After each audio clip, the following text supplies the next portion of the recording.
বৈশাখীর আমেজটা কিন্তু পুরো মাস অবধি চলতে থাকে।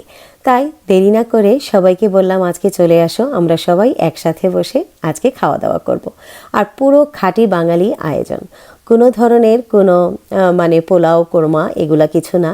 আজকে খুবই মজার মজার সব কিছু রান্না করেছি। ইলিশ মাছ, কই মাছ, সাথে রয়েছে হাঁসের মাংস, গরু মাংস ভুনা, চিংড়ি মাছ, তারপর এই যে দেখতে পাচ্ছেন রসগোল্লা, চমচম সব কিছুই রয়েছে। আর গুড়ের পায়েস, দই, এগুলো ছাড়া তো মানে নববর্ষের সেই আমেজটাই পাওয়া যায় না।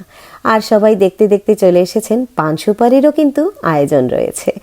আর সবচেয়ে বড় কথা হলো সবাই মিলে আজকে আমরা এই নববর্ষটাকে পালন করব।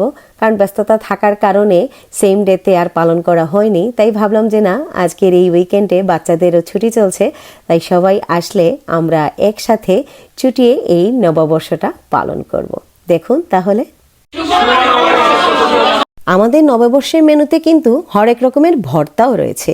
ভর্তার মধ্যে রয়েছে টমেটো, আলু ভর্তা, বেগুন ভর্তা, ডাল ভর্তা। এগুলো না থাকলে কিন্তু নববর্ষের মেনুতে সেই পূর্ণতাই আসে না। কারণ ইলিশ মাছ এবং ভর্তা এগুলোই হচ্ছে নববর্ষের মেন খাবার।